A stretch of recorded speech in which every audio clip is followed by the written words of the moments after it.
Graças e paz, meus irmãos, bom dia. Bom dia. Amém. Graças e paz. Treinando o vocabulário gospel dos irmãos aí. Irmãos, cadê o Murilo? Estou vendo o Murilo aqui? Quero saber se ele tem mais aí na playlist dele, porque eu fazer igual o Silvio Luiz. Acerta o seu relógio aí, que eu arredondo o meu aqui. Eu quero ser breve hoje na palavra, eu queria ter um tempo mais para a gente poder estar cantando. Afinal de contas, o tema dessa manhã é adoração. Adoração tem tudo a ver com música. Não necessariamente. Mas quando a gente fala em adoração, o pastor Asaf, num livro dele, um livro que o Rubinho até me deu, fala sobre a adoração não sendo apenas algo externo, mas a adoração ela começa dentro de nós. Você começou o seu culto de adoração quando você saiu da sua casa nessa manhã. Sabia disso? Se você brigou com a sua mulher por causa de roupa, essas coisas, a adoração já ficou meio trambelhada aí. A adoração ela começa quando eu reconheço Deus como sendo o Senhor da minha vida, como eu confio nele, quando eu entrego tudo que eu tenho, tudo que eu sou a Ele. A adoração, ela começa quando nós nos esvaziamos. Por isso que o tema que eu coloquei nessa manhã é o que pode impedir o transbordar da adoração, né? O que acontece para que a gente possa ter uma vida de adoração transbordante? Afinal de contas, o tema do nosso ano é o transbordar. E quando a gente fala em transbordar em adoração, eu estou pensando que esse transbordar em adoração é eu transbordar numa vida completamente mergulhada em Deus. E o personagem dessa manhã é um personagem que tem tudo a ver com a questão da adoração, mas principalmente com algo que é muito peculiar de Davi, que era um homem segundo o coração de Deus. Mas como pode um homem segundo o coração de Deus vacilar? 2 Samuel, capítulo 12. Vamos ler juntos. Eu gostaria que os irmãos pudessem colocar o texto todo aí, porque eu não coloquei nos slides, senão ia dar muitos slides. Se puder colocar o texto todo, que a gente possa acompanhar. Eu não sei se os irmãos sabem, mas sabia que Davi, ele foi levantado como rei por 3 vezes na Bíblia? Por 3 vezes ele foi ungido como rei. Era como se fosse ali uma confirmação do seu reinado. Olha, você vai ser rei. Aí depois em outro momento, olha, você vai ser o rei. Mas em outro momento, olha, você vai ser o rei. Esse cara, ele teve uma história poderosa com Deus, mas ele teve um vacilo também muito grande, e isso não nos impede muitas vezes de estar andando na presença de Deus, não ter que tomar cuidado com algumas situações. Pastor Gilberto, até brinquei com o pastor Gilberto hoje, pastor Gilberto, tem livro para vender? Porque muitas coisas, e quando eu escrevo, quando eu vou preparando essa meditação, eu vou pegando uma bibliografia bem grande. E o livro do pastor Gilberto me falou muito sobre essa janela da advertência. Mas é lógico que o pastor Gilberto menciona Salomão como alguém que teve ali a janela da advertência escancarada. Mas quando eu comecei a ler Davi, eu falei, parece que Salomão aprendeu com Davi, né? Davi teve a advertência ali escancarada para poder mostrar o que não deveria ser feito, e isso resultou em grande dor para a vida de Davi. E o texto de 2 Samuel 12, 13 começa dizendo assim: então Davi disse a Natã, pequei contra o Senhor. Natã respondeu, o Senhor perdoou o seu pecado, você não morrerá. Entretanto, uma vez que com esse ato insultou o Senhor, o seu filho que acaba de nascer morrerá. Depois que Natã foi para casa, o Senhor fez adoecer gravemente o filho que a mulher de Urias dera a Davi. Davi implorou a Deus em favor da criança. Ele jejuou e, entretanto, em casa, passou a noite deitado no chão. E entrando em casa, desculpa. Os oficiais do palácio tentaram fazê-lo levantar-se do chão, mas ele não quis e recusou-se a comer com eles. No 7º dia, a criança morreu. Os servos de Davi ficaram com medo de dizer-lhe que a criança estava morta e comentaram: enquanto a criança ainda estava viva, falamos com ele e ele não quis escutar-nos. Como vamos dizer-lhe que a criança morreu? Ele poderá cometer alguma loucura. Ao perceber que os seus servos cochichavam entre si, Davi compreendeu que a criança estava morta e perguntou: a criança morreu? Sim, morreu, responderam. Então Davi levantou-se do chão, lavou-se, perfumou-se e trocou de roupa. Depois entrou no santuário do Senhor e o adorou. Voltando ao palácio, pediu-lhe que preparasse uma refeição e comeu. E os seus servos lhe perguntaram: por que ages assim? Enquanto a criança estava viva, você jejuava, você orava, você chorava, né? Agora, porém, que a criança está morta, tu levantas e comes. Ele respondeu: enquanto a criança ainda estava viva, jejuei e chorei e pensava: quem sabe, talvez o Senhor tenha misericórdia de mim e deixe a criança viver. Mas por que deveria jejuar agora que ela morreu? Poderia eu trazê-la de volta à vida? Eu irei até ela, mas ela não voltará para mim. Depois Davi consolou Batseba, sua mulher, e deitou-se com ela. E ela teve um menino, a quem Davi deu o nome de Salomão. O Senhor o amou. E enviou o profeta Natã com uma mensagem a Davi. Natã deu ao menino o nome de Gedidias, por causa do Senhor, até aqui. Então essa é a história, o contexto, é o pano de fundo para aquilo que a gente vai falar hoje. Eu fiquei me perguntando aqui, né, como eu poderia trazer o tema da adoração dentro desse tema de transbordar, sem mencionar os atos que aconteceram nesse texto. E algo ficou para mim bem nítido ali, bem claro, em algum outro estudo que eu estava fazendo sobre conforto. E aí, lógico que eu me lembrei do capítulo anterior, que é o capítulo 11. E aqui não tem muito a ver com o que a gente vai falar na nossa reflexão, mas é um sinal para mim de alerta, de advertência para mim e para você. Porque se você pegar o capítulo 11, um capítulo anterior aí, ele começa dizendo: em um tempo em que os reis saíam para guerrear, Davi resolveu ficar no seu palácio, assistindo Netflix, jogando videogame, jogando tempo fora ali, de boa. E aí me saltou um sinal de alerta assim: todo conforto é perigoso. Todo conforto tem um quê de perigo. E uma vez eu escrevi em alguma das minhas anotações que Jesus ele não gosta do meu conforto, porque o meu conforto é um suicídio. É um suicídio assistido. É o meu suicídio assistido. Toda vez que eu quero entrar numa zona de conforto, eu estou esquecendo que eu preciso estar alerta e entendendo o que a Bíblia fala sobre vigiar e orar. E a pastora Márcia hoje falou muito na aula da nossa escola bíblica, que infelizmente só tinha 26 pessoas que ouviram essa palavra abençoada sobre a oração, sobre a persistência, sobre a fé. Toda vez que a gente entra numa zona de conforto, a gente ora menos, a gente tem menos fé, a gente busca menos, a gente persevera menos, porque afinal de contas para a gente está tudo bem. E eu queria lançar uma pergunta aqui para você: você já adorou a Deus em meio ao luto ou à dor? Você já adorou quando tudo dizia que você devia parar? É o que nós vamos tratar um pouco aqui nessa manhã.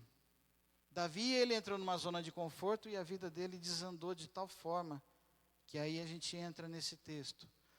Mas algumas atitudes de Davi são muito relevantes para mim e para você. Contudo, eu levantei algumas barreiras que impedem o transbordar de adoração. E é interessante que a Bíblia, ela não ofusca essas histórias.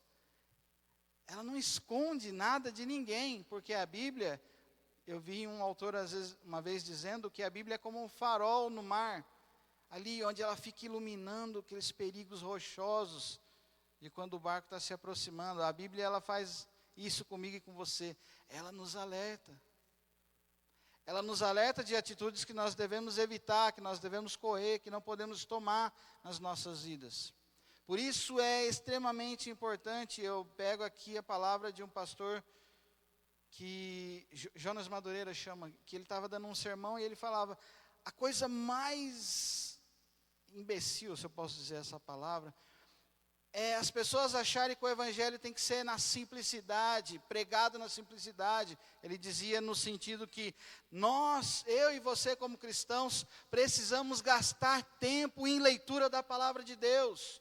Simplicidade não é saber João 3,16, porque Deus amou o mundo de tal maneira, tá bom, eu sei mais um texto ou outro. Eu e você precisamos nos aprofundar na palavra de Deus, porque isso nos traz vida. E quanto mais eu leio a palavra de Deus, mais esse farol está se expandendo sobre o meu mar da vida e me mostrando que existem perigos. Existem perigos que eu e você precisamos fugir, correr. E aqui eu quero falar sobre a primeira barreira que se levanta sobre a vida de um adorador, que é a falta de fé. Quando eu pensei em falta de fé, eu me lembrei aqui dessa frase, olhar somente para as circunstâncias. Falta de fé significa que eu estou olhando somente para aquilo que é palpável, para aquilo que é terreno, para aquilo que eu estou vendo.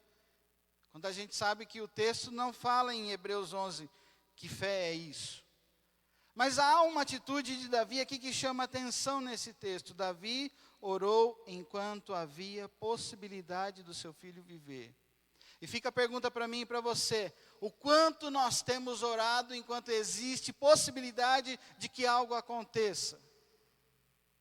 O quanto nós temos investido a nossa vida em oração, a ponto de que algo seja manifesto, Deus faça algo, ou Ele dê a resposta sobre aquilo que está acontecendo. Mas também surge um ponto de questionamento aqui. E foi o que eu anotei, fé não é manipular Deus, é confiar nele, mesmo quando o milagre não vem. Quantas vezes você orou e algo não aconteceu e você ainda assim continuou confiando em Deus? Mas quantas vezes eu e você oramos e algo não aconteceu e a gente desanimou? E a gente arrefeceu, e a gente desanimou, e a gente não quis mais saber de Deus. Eu passei por isso em 2023, porque quando meu pai faleceu, de certa forma eu passei, né? Mas quando meu pai faleceu, eu fiquei um pouco chateado. Foi um ano que, geralmente, a gente todo ano faz a leitura anual da Bíblia, de Gênesis, Apocalipse e tal. E eu lembro que naquele ano eu não concluí a leitura. Eu fiz uma leitura periódica, lia algum livro, lia algum outro, lia os Evangelhos, lia Filipenses. Eu li livros inteiros, mas eu não li a Bíblia como geralmente a gente faz, de Gênesis e Apocalipse. Porque foi um ano muito difícil para eu poder lidar com o luto. Mas o luto é algo muito particular, é muito pessoal. Eu estou fazendo uma pós que é lá no Hospital do Coração de São Paulo. E a gente trabalha muito sobre luto dentro do hospital. E antigamente a gente estudava que o luto ele tem um tempo específico. Ele leva um tempo. Mas agora os estudiosos, os livros, os estudos mostram que luto não tem mais um tempo específico. Não existe um tempo, não existe uma data. Varia de pessoa para pessoa.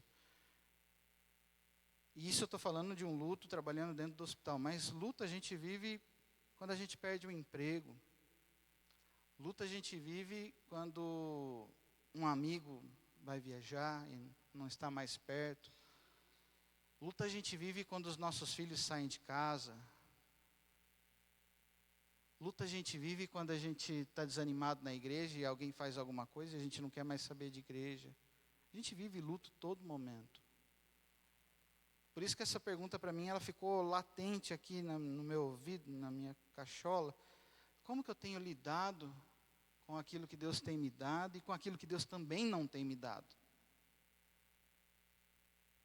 Você está orando esperando um resultado ou está adorando apesar do resultado?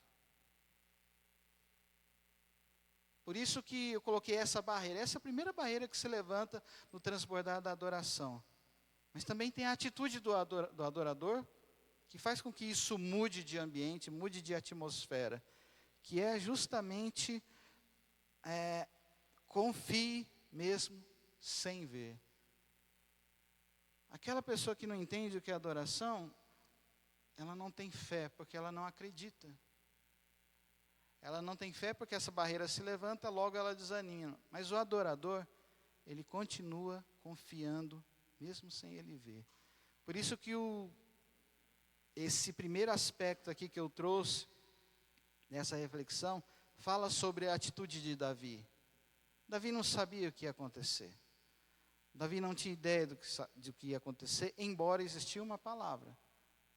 Embora já existia uma palavra, seu filho não vai viver. Mas Davi continuou perseverando em oração. Até porque o texto lá na frente fala o porquê dele continuar perseverando. Mas como seria para mim e para você? A gente continuaria orando mesmo sabendo que a gente não obteria um resultado? Afinal de contas, como a gente teve na nossa aula dessa manhã, a gente não ora simplesmente, a persistência não está ligada ao fato de que eu vou receber aquilo. A persistência está ligada ao fato de que eu preciso acreditar em todo momento. E não é acreditar que eu vou receber algo, é acreditar que Deus está no controle de todas as coisas. É Ele quem é soberano, para o sim e para o não.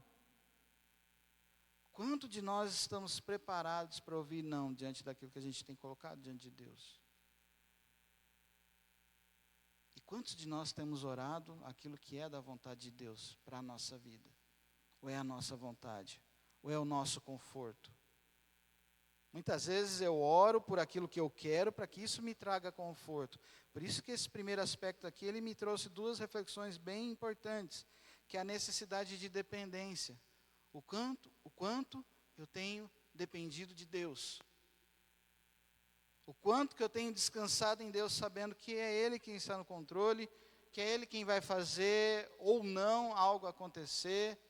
Mas também me fez refletir na necessidade e na urgência da oração. Quanto tempo nós temos investido em oração? Quanto tempo nós temos investido na internet? Quanto tempo nós temos investido naquilo que a gente quer para o nosso bem, nosso bel prazer? E quanto tempo a gente tem investido naquilo que é realmente estimulante para a nossa alma? Faça um teste. Ore por 1 hora durante a semana toda, todos os dias, 1 hora. E assista o seu filme por 1 hora. É lógico que você assiste bem mais. Mas pegue a 1 hora sua de oração e pegue a sua 1 hora de entretenimento. Veja o que mais lhe traz prazer. Se o seu entretenimento está trazendo mais prazer, talvez a adoração transbordante não vá acontecer. Se eu fizer esse teste e o entretenimento for melhor, o conforto for melhor, em que ponto eu quero ser um adorador de fato? Em que ponto eu estou me assemelhando a Davi, no sentido de que, olha, eu também vacilei com Deus, muitas vezes, mas eu não vou deixar de buscá-lo, de adorá-lo, de engrandecê-lo. A gente cantou aqui a primeira canção, Canta Minha Alma, eu gosto demais dessa canção. Não existe um salmo específico sobre essa canção, mas Salmo 103, Salmo 146, fala sobre bendizer a nossa alma, fala sobre cantar e louvar o Senhor com a nossa alma. E aí eu me lembro de Davi, que foi alguém quem escreveu 73 salmos. Davi sabia o caminho que devia percorrer diante de uma necessidade de dependência de Deus, diante de uma urgência em oração. É isso que eu quero trazer nessa manhã, meus irmãos, para mim e para você. essa necessidade de buscarmos a Deus, de confiarmos nele, porque a barreira da falta de fé, ela vai se levantar a todo momento. E a gente tem que quebrar com ela a todo momento. Todo momento vão existir circunstâncias que vão fazer a gente parar, que vão nos trazer dúvida, que vão nos trazer medo. Mas enquanto a gente acreditar, enquanto a gente confiar, mesmo sem ver, é Deus quem está fazendo a obra em nossas vidas. Não somos nós, não são nossas qualificações. É legal que Hebreus 11 fala, né? A fé é o firme fundamento das coisas que se esperam e a prova das coisas que não se veem. Salmo 37, 5 fala o quê? Entrega o teu caminho ao... Confia? Cara, é isso que Deus está pedindo de mim e de você. Mesmo que a barreira se levanta, confie mesmo sem ver. Confie mesmo sem ver. E um salmo que eu gosto, que eu até coloquei aí na tela, que é o Salmo 125:1, que é uma música que a gente canta aqui. Os que confiam no Senhor são como os montes de Sião, que não se abalam, mas permanecem. Eu anotei aqui uma frase de Tim Keller que eu acho bem legal. Ele diz assim: a história não termina na tragédia, mas na glória de Deus. Ele escreve o último capítulo. Tem uma outra frase que eu coloquei aqui. Pode voltar essa frase? Que diz: que privilégio ter permissão para repousar em Deus, pois Ele é complacente em se tornar a confiança do seu povo. Do Spurgeon. Segunda barreira que eu queria colocar aqui nessa manhã é a falta de conhecimento. E quando eu falo em falta de conhecimento, vem na minha memória o seguinte: é não saber do que Deus é capaz de fazer. E aqui é a falta do conhecimento da soberania de Deus, de quem é Deus. Quando eu não conheço Deus, quando eu não tenho intimidade com Ele, eu sempre vou duvidar daquilo que Ele pode fazer. Eu sempre vou pensar, mas será? É tipo aquela história, sabe quando você ora por alguém, e de repente essa pessoa vem e fala para você: rapaz, acredita que saiu a dor? Acredita que melhorou, não sei o quê? Aí você fala: é mesmo? Verdade? Você mesmo não acreditava naquilo que você fez. Uma vez eu estava num grupo familiar e um irmão falou: ora pelo meu pai que está enfermo. Ele está com câncer de próstata. Vamos orar, né, tal. Aí deu um mês, 2 meses, ele falou: cara, você acredita que a próstata sumiu? Ele não tem mais o diagnóstico de câncer de próstata. Eu falei: é mesmo? Verdade isso? A gente muitas vezes duvida daquilo que Deus é capaz de fazer. E aqui a frase que ficou para mim impactante no versículo 19 e 20 aí do capítulo 12, é que Davi adorou diante da realidade de que só Deus tem a palavra final. Só Deus tem a palavra final, meu irmão. Quando eu e você conhecemos a Deus, a gente sabe que Ele está no controle de todas as coisas. Mas e aí? Você já teve medo? Você já teve medo diante de algo que você pediu, você não sabia se isso aconteceu ou não, diante de uma enfermidade, diante de um problema que você passou dentro da sua casa? Talvez o ponto aqui que fica para mim bem latente é que a adoração verdadeira reconhece quem Deus é e que Ele tem a última palavra. Qual que é o diagnóstico que você recebeu? Qual que é a palavra que você recebeu nesses dias? O que disseram a respeito de você? O que falaram a respeito de nós? Fica para mim uma pergunta aqui: eu adoro quando eu entendo, ou eu consigo aceitar a vontade de Deus?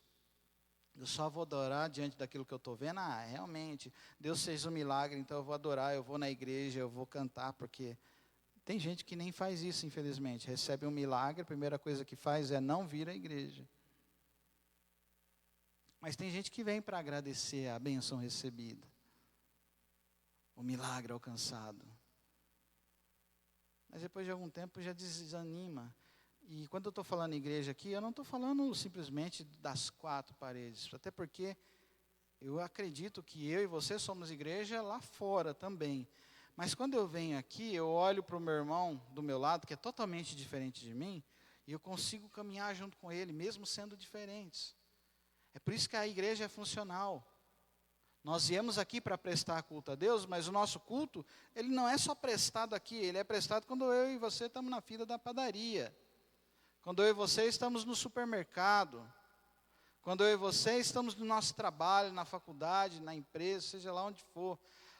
A nossa adoração, ela se manifesta onde a gente estiver.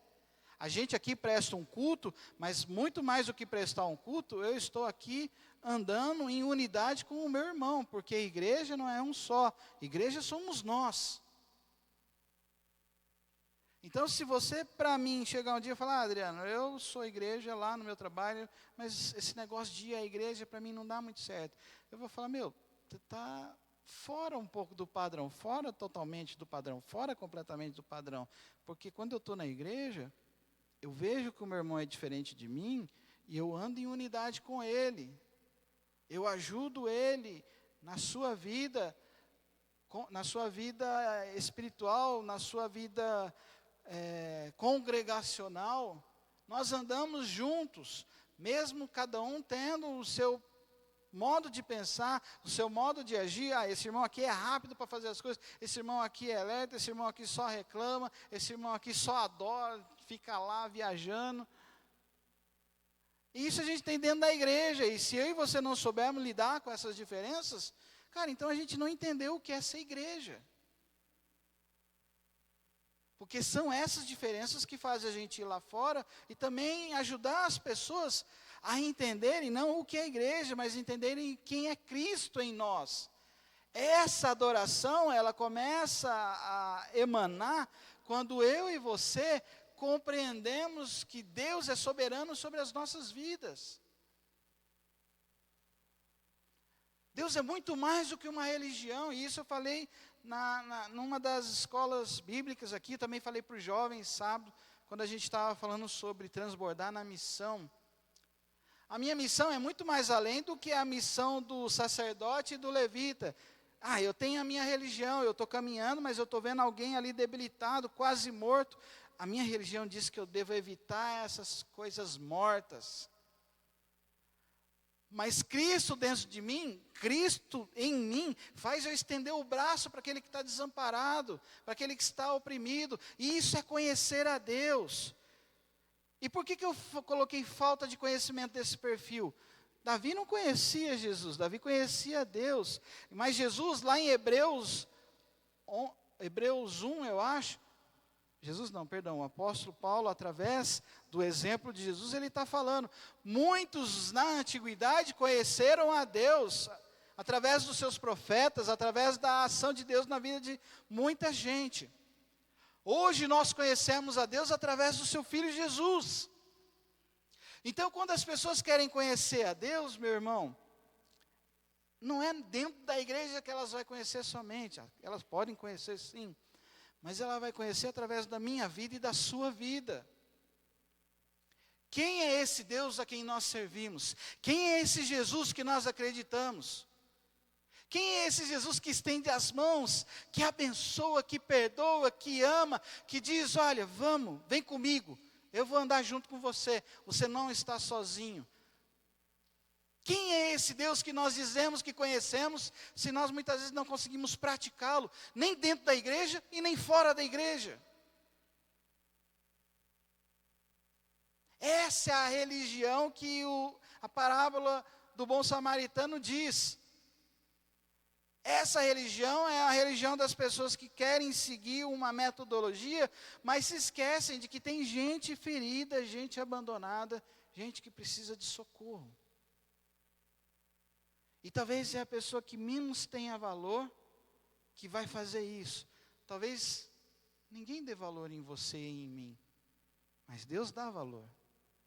E quando a gente tem esse conhecimento, a gente sabe, não depende das minhas qualificações, não depende da minha busca intelectual, depende da minha disposição. Depende muito da minha disposição. Talvez a gente haja muitas vezes como Filipe, João 14, Jesus está falando, olha, eu vou para o céu, vou preparar morada para vocês, vai ser uma festa lá, vai ter um monte de coisa para vocês curtir e tal, não sei o quê. Jesus não falou isso, é lógico, né? Jesus falou, eu vou preparar um lugar para vocês viverem eternamente comigo. Eu não sei como vai ser a eternidade. Você já pensou como vai ser a eternidade? Vou poder jogar bola lá? Hein, Fabinho? Vai ter Flamengo lá, será? Acho que não, né? O que vai ter na eternidade para nós? Mas, principalmente, os discípulos aqui falam, Jesus, então, você está falando tudo isso aí, mostra para mim o Pai. Aí Jesus fala, eu estou andando com vocês todo esse tempo e vocês me dizem, mostra-me o Pai. Eu estou junto com vocês. Todo esse tempo e vocês não estão vendo. Talvez isso é um alerta para mim e para você. Quem as pessoas estão vendo em mim e em você? Qual é o conhecimento de Deus que a gente traz dentro de nós?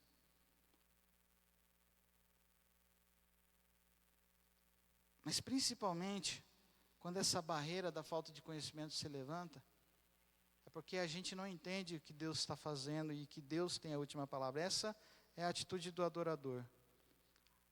Uma atitude do adorador é entender que Deus tem a última palavra. Não é a minha vontade, não é a sua vontade. Tudo aquilo que a gente está correndo para conquistar, tudo aquilo que a gente está correndo para erguer em nossas vidas, de fato isso não tem nenhum valor se Deus não estiver junto nisso, se Deus não estiver presente nisso. E o que importa dentro de todo esse contexto é que a última palavra é dele. É Ele quem é soberano na nossa vida. Eu conheço a Deus a ponto de confiar que Ele tem a última palavra para aquilo que eu tenho orado, para aquilo que eu tenho buscado, para aquilo que eu tenho temido. Eu confio exatamente nesse Deus que eu sirvo. Eu conheço esse Deus a quem eu sirvo. Tem alguns textos que eu acho interessante aqui. Provérbios 16 fala que ao homem pertencem os planos, mas o Senhor vem a resposta. Isaías 46, 10 fala que o meu conselho será firme e eu farei a minha vontade. Lamentações 3, 37 diz, quem poderá falar ou fazer se o Senhor não tiver decretado? No final das contas, meu querido, minha querida, jovem, homem, mulher, Deus tem a última palavra para nós. A gente conhece a Deus a ponto de confiar que a última palavra é dele, para aquilo que a gente tem buscado. É Ele quem está no controle de todas as coisas. Tem uma frase do Hernandes que fala assim, que a medicina pode dar um diagnóstico, os homens podem traçar cenários, mas a última palavra é do Senhor. Conheça a Deus na sua profundidade. Alguns textos eu acho legais. Oséias 3 fala, 6:3, conheçamos e prossigamos em conhecer ao Senhor. Conheçamos e prossigamos em conhecer ao Senhor. Jeremias 9, se eu não me engano, fala também, 9, fala que assim diz o Senhor, não se glorie o sábio na sua sabedoria, nem o forte na sua força, nem o rico nas suas riquezas, mas o que se gloriar, glorie-se nisto, em me conhecer e saber que eu sou o Senhor, que eu faço misericórdia, juízo e justiça na terra. Você tem que se gloriar, eu e você nos gloriarmos em conhecer a Deus mais e mais. E eu reforço mais uma vez, conheça a Deus através da sua palavra. Tem bastante vídeo legal no YouTube, mas nenhum deles vão te trazer um conhecimento que só no teu quarto, no teu secreto, a gente vai, quando abrir a Bíblia e orar, vai ter esse conhecimento profundo em nós. Se eu e você não temos tempo de fazer isso, a gente não vai viver uma adoração transbordante. E um último aspecto que eu queria trazer, uma última barreira que se levanta é a falta de decisão. Quando eu e você não nos decidimos por confiar em Deus, mesmo sem a gente ver aquilo que Ele pode fazer, conhecê-lo profundamente, tirando todo o conforto que a gente tem buscado, se a gente não decidir, a gente vai viver sempre nessa última barreira, essa falta de decisão. Davi aqui, ele se reergueu diante da certeza de que Deus é soberano sobre todas as coisas. Depois que o filho morreu, ele se levantou, se lavou, adorou e disse, olha, tudo está no controle de Deus. Enquanto eu pude, eu orei, eu clamei para que Deus tivesse misericórdia. Mas eu descansei. estou em paz. Porque Deus está no controle disso. Não é uma situação que eu posso manejar ou manipular, gritar com Deus. Só resta a mim decidir por confiar nele, por conhecê-lo cada vez mais, por acreditar que ele é soberano na minha vida. Se você e eu quisermos viver essa adoração transbordante, essa vida transbordante em adoração, em onde a gente estiver, onde a gente estiver andando, onde a gente estiver visitando, o lugar que a gente estiver, se a gente quiser viver essa adoração transbordante, a gente vai precisar lidar com essas barreiras, com a falta de fé, com a falta de conhecimento da soberania dele e com a falta de decisão. Não podemos deixar que essas barreiras se levantem. Precisamos aprender a decidir todos os dias. O pastor Gilberto também fala sobre a janela da indecisão, tá? De Atos 20, que era o Eutico. Inclusive o pastor Rubim também pregou sobre isso. Era um cara que estava em cima da janela ali e não se decidiu em, eu quero me aprofundar nessa palavra. Eu quero conhecer o que os profetas estão dizendo. Eu quero conhecer esse evangelho que esses apóstolos estão pregando. Não, quer saber, eu vou ficar aqui de boa. Num cochilo, o rapazinho caiu. Pela misericórdia, ele foi ressuscitado. Mas fica a pergunta para mim e para você. Se a gente cochilar e cair, como vai ser a minha vida e a sua vida? Ah, Adriano, pela misericórdia de Deus, vai depender da nossa decisão. Não, Adriano, mais uma vez salvo, sempre salvo. Olha, meu irmão, eu vou dizer algo para você. Deus é gracioso. Mas eu entendo que Deus também permite que eu e você decidamos em buscá-lo ou não. Você quer o quê? Você quer Deus? A gente quer Deus ou a gente quer conforto? A gente quer Deus ou a gente quer descanso? A gente quer curtição? O Evangelho fala sobre esse conforto que Deus quer trazer, esse conforto que a gente quer buscar. O Evangelho fala sobre a decisão que eu e você precisamos tomar dia a dia, de carregar a nossa cruz e segui-lo diariamente. Então, se Jesus fala em carregar a minha cruz e segui-lo, Jesus não está falando sobre conforto. Jesus está falando sobre incômodo. Não vai ser legal. Vai chegar dia na igreja, eu lembro de uma irmã que falou aqui na última vigília, ela falou, eu estava atendendo uma cliente e eu simplesmente não queria falar de Jesus para ela, porque ela... E ela não parava de falar e eu quero ficar quieto na minha. Mas ela falou, não, mas eu... Aí o Espírito Santo impeliu ela a dizer e falar as coisas a respeito de Deus. Tem dia que a gente não vai querer mesmo, tem dia que a gente está cansado, tem dia que a gente está sobrecarregado. Mas quando eu e você andarmos debaixo dessa unção de transbordar, de falar de Deus, de adorá-lo em todo e qualquer momento, mesmo quando a gente não tiver vontade, o Espírito Santo toma as nossas vidas e nos dirige naquilo que Ele quer fazer.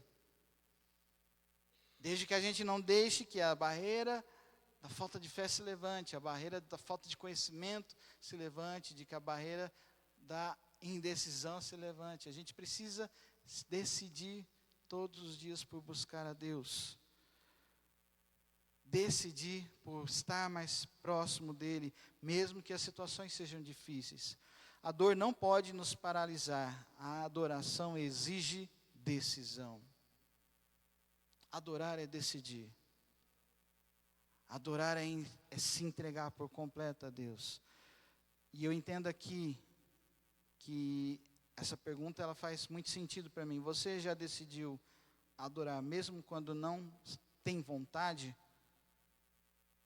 Você decidiu adorar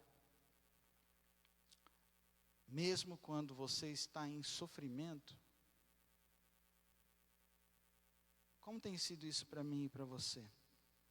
E é justamente essa atitude do adorador.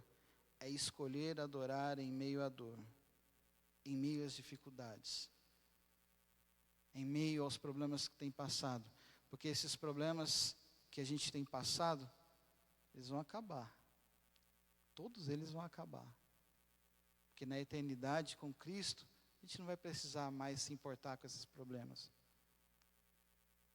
O nosso problema, o seu problema, o meu sofrimento e o seu problema tem prazo de validade. É quando a gente estiver na glória com Cristo. Mas se eu der muito mais valor para Ele, então quer dizer que eu não entendi o que significa adorar. Eu não entendi o que significa decidir por confiar nele. Eu não entendi o que significa decidir por buscar a sua presença. Sabe, meu irmão, enquanto houver indecisão na nossa vida, a gente vai ser como o Eutico. Engraçado que o texto de Atos fala que naquele lugar, naquele salão, existiam muitas luzes. Se você olhar aí na sua Bíblia, provavelmente vai estar falando. Existiam muitas luzes. Nós vivemos uma geração viciada em dopamina, em algo que traz satisfação, principalmente por aquilo que a gente vê. E eu estava falando com um pastor colega meu um tempo atrás, e ele disse: Adriano, sabe o que eu fiz lá na igreja? A igreja dele tem bastante luz, bastante iluminação, telão. Ele falou, cheguei e falei, desliga tudo. A gente vai fazer um culto sem nada. Sem luz, sem telão, sem nada.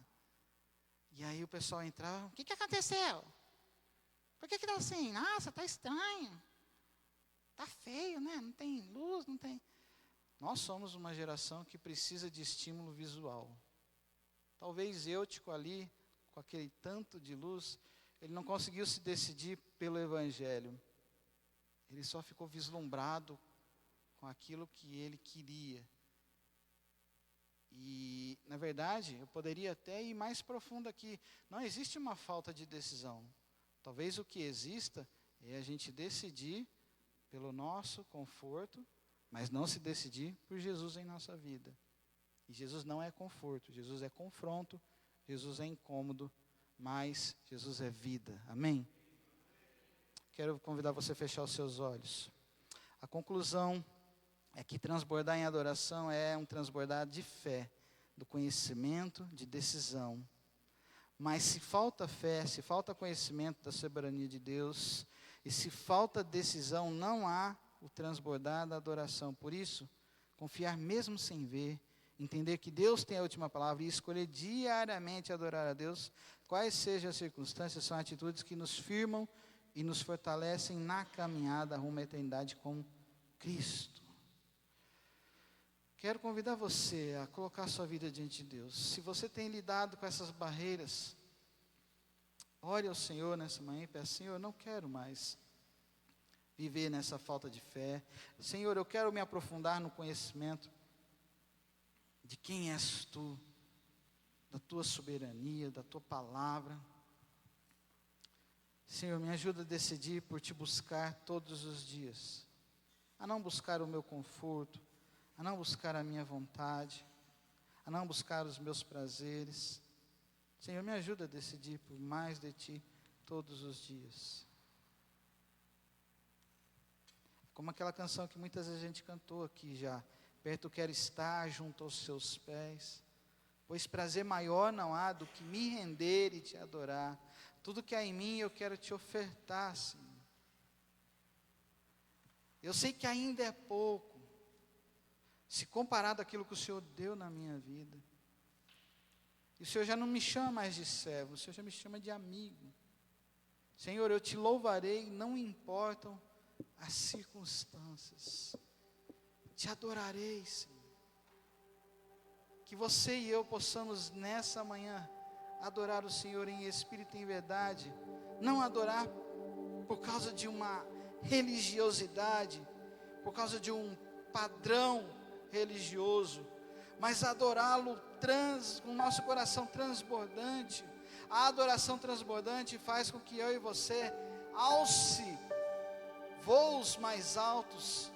A adoração transbordante nos eleva a um patamar muito mais elevado em conhecimento, muito mais elevado em profundidade com Deus, que nos faz transpor qualquer barreira que se levante contra nós, porque é Ele quem está conosco.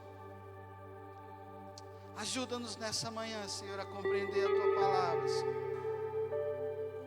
Ajuda-nos nessa manhã, Senhor, a entender, Senhor, que não podemos, Senhor, ficar na nossa zona de conforto, como Davi ali teve esse momento. E a Bíblia fala em Reis, que foi o único vacilo de Davi, foi o vacilo grande de Davi, foi ter deixado com que aquele momento de conforto pudesse fazer um estrago ali no seu reino, porque depois disso ele teve a promessa de que o seu reino seria transpassado até mesmo para os seus servos, mesmo que o Senhor prometeu ali que seus filhos, que o reino dele não teria fim, mas ele disse: olha, por conta desse pecado, seus filhos vão viver ao fio da espada, e vão haver problemas, e essa janela de advertência que se levantou contra ele, se levanta contra mim também nessa manhã, contra nós, que a gente possa estar aqui, compreensivos daquilo que o Senhor está nos dizendo, que a gente não saia daqui como a gente entrou, que a gente nessa manhã possa ter também essa atitude de Davi, de se arrepender, de se humilhar na tua presença, Senhor, de clamar ao Senhor como ele fez lá em Salmo 51. Ajuda-nos nessa manhã a ter essa postura, Senhor, de um recomeço contigo, de um renascer contigo, de uma vida abundante contigo. Não importa o tempo de igreja, não importa o tempo que eu tenho vindo aqui, não importa o tempo, quantas vezes eu venho na igreja, mas eu preciso todos os dias me decidir buscar o Senhor em primeiro lugar na minha vida, e não permitir que o conforto tome o seu lugar. Ajuda-me, Senhor, a vigiar e orar em todo o tempo. Coloque a mão no seu coração. Eu queria convidar você a se colocar de pé. Se coloque de pé nesse momento. Coloque a mão no seu coração. Ore assim comigo. Diga: Jesus, eu te entrego, Senhor, nessa manhã, o meu coração, tudo que tenho, tudo que sou, pertencem a Ti. Ajuda-me, Senhor, a me decidir por Te buscar em primeiro lugar na minha vida. Senhor, não deixe com que o conforto tome lugar na minha mente e no meu coração. Eu quero, Senhor, Te conhecer em profundidade. Eu quero Te amar, Senhor, mais do que tudo. E eu quero, Senhor, confiar mesmo sem ver, sejam quais forem as circunstâncias, porque eu pertenço a Ti, porque eu sou Teu, porque Tu és meu. E eu Te agradeço nessa manhã, em nome de Jesus. Se você pode aplaudir o Senhor nessa manhã por aquilo que você colocou diante dEle.